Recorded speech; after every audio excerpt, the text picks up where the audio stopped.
Hi, I'm Miriam Joy and welcome to my studio. Today we're working on our Halloween outdoor decorations and this is a lot of fun. I'm going to show you how to repurpose pool noodles and just turn them into a bright festive decoration and use all the Halloween stuff that you have to create this. Let's get started. Okay, we're going to start with 9 to 8-inch terracotta pots, and they're the ones that are a little bit taller. And we're going to start, and our first row is going to be, the first one's going in the middle is going to be up, and then the two on the outside of that are down, and the last ones are up. And then we're going to do our second row with one facing up, and we're going to put just a dowel rod, just long enough in it that it holds that. So if somebody bumps it, it keeps it from falling off. And you could put a rock in it to help hold the weight too. That's up to you. We're going to do that on both sides. And then in the middle, our first one is going to be upside down. And then our last one's going to be right side up. And again, we're going to do the same thing with our dowel, right down the middle, so if anybody bumps them, that we're going to clean that up. And now I'm going to show you how to cut the pool noodles to make the fun decoration. The first thing I'm going to do is fold my pool noodle in half, and I'm going to use a serrated knife, like a bread knife, and we're just going to cut it straight down the middle. You could do a big one if you wanted, but that was just too much for me, so I did it in twos. And the first thing I'm going to do is tape off an area because you have to have a base. So if you were putting it into a jack-o'-lantern, you want to think about how much was going to go into the bottom and tape that area off so you don't cut past that. And I'm just using painter's tape. You could use any type of tape that comes off easily from your pool noodle. I took up to the top of my pool noodle and I divided it into 3 sections as evenly as I could get those. And then the next thing I did is I took my tape again and starting on one of those sections and just bringing it round as we go and try to keep it evenly distributed, meaning don't do it too tight. These sections should be about the same space apart. And if you kind of just hold your tape and turn your noodle, it should be pretty close. And I try to just use the same piece of tape for all 3 cuts. So we're going to cut it 3 times. And I cut it above the noodle. And I tried different things to cut it with. Now, first of all, I found that my craft scissors weren't big enough.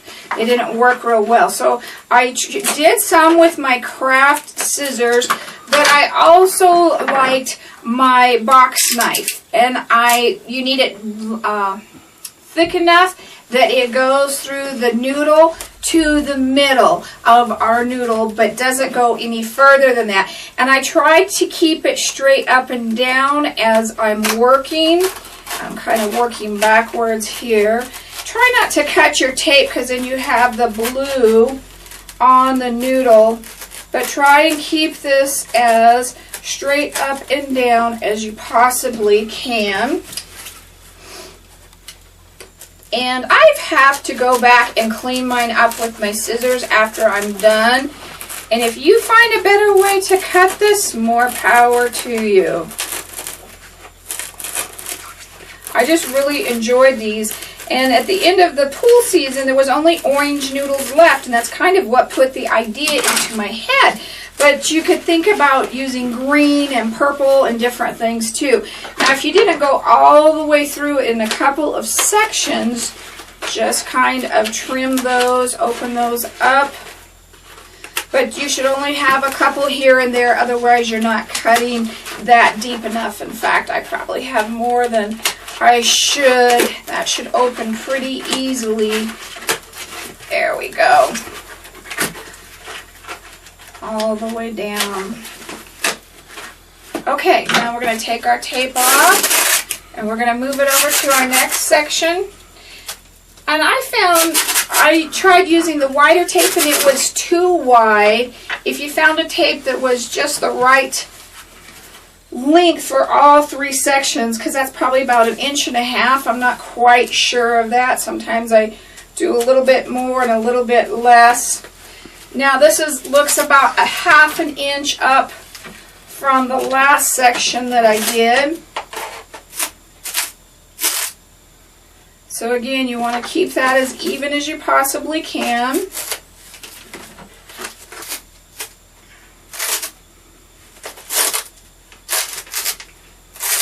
And I've done some centerpieces with the noodles in them. I've done some outdoor decorations, all kinds of fun things that you can do with them. So again, we're going to do the same thing here. Once you get the hang of it, it's going to go faster. But again, like I said, try to keep straight up and down as you can. Don't go on a curve or an angle. Now that we've cut the second one, we'll do the same thing, and it should be starting to get it into pieces. And I'm not perfect. And don't worry about that being perfect at all. And on my third one, I just went right down the middle. I didn't even tape it. I just tried to do it right down the middle. That's up to you. So this wide piece that I had left, you can do it with the knife or you can do it with the scissors. I just took it and I opened it up and I just cut it down the middle.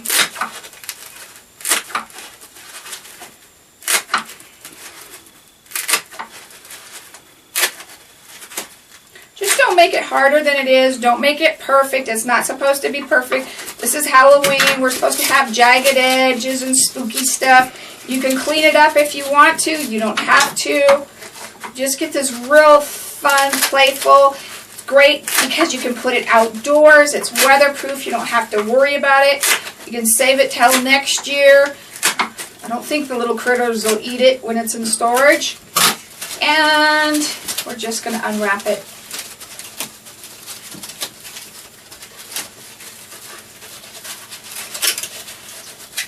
And there you go. I used a total of 6 pool noodles, 2 in each of the pots. I'm going to skip every other one. I'm going to do those a little bit different. And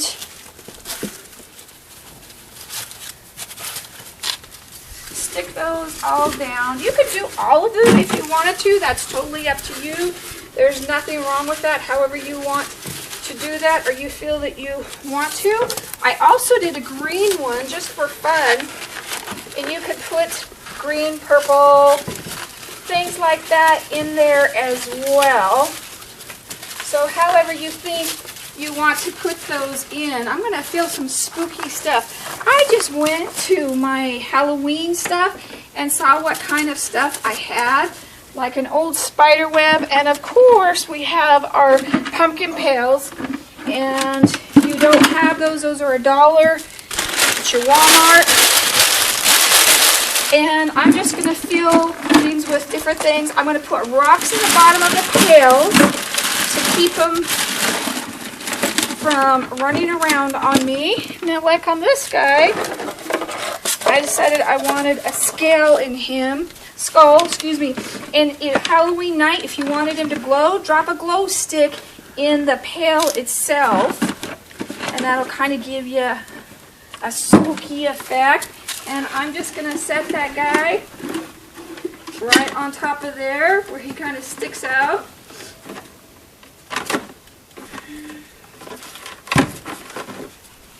However you think it should go. I found some little guys at a 99-cent store. I thought these were really cute, and they fit inside a pumpkin barrel really, really well. And again, put the rocks in the bottom of those to hold those in place. And I put some paper or stuff behind him so he doesn't wiggle around. Of course,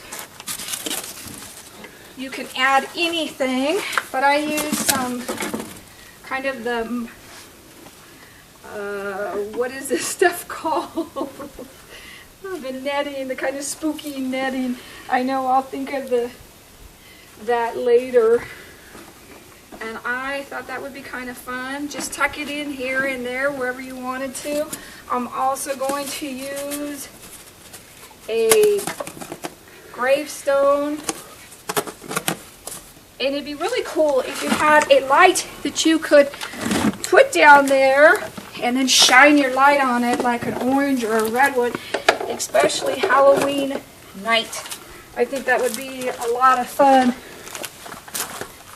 And just throw some skulls. You could use a pumpkin. Whatever you wanted to use on it. Of course, bones. I had some hands and feet that looked really cool. But I found these little guys. They're yard decorations. They were 2 for $1 at Dollar Tree. I thought those were kind of cool. Just to stick in the swirls, the Halloween decoration swirls. And then I also did one, and I just poked a hole in my skull, and I stuck some fun stuff coming out of the top of him. So that just kind of made a spooky little piece, and just gave it a kind of Halloween feel. You also could glue on little bats or little spiders onto your pool noodles if you wanted to add some more spook to them. Just don't add anything that is so heavy that it's going to weight it down. So that is up to you, whatever you want to do. You also could put some night lights or some solar lights in these so that they kind of shined at night as well, as long as those were getting enough sun. So that created its own light. So there's all kinds of fun things you can do. Just see what Halloween decorations you have. What things you want to add and make it your own. And we've done one of these every holiday for you this year. We're going to finish up with Thanksgiving, and we've done a year's worth. So check all of those out. Thank you so much for joining me today. I hope you had a good time and learned a lot. Come on over to Miriam Joy's Waxy Crafty Corner on Facebook. Also, make sure you give us a thumbs up on YouTube and subscribe so you can catch all the new videos as they come out. God bless.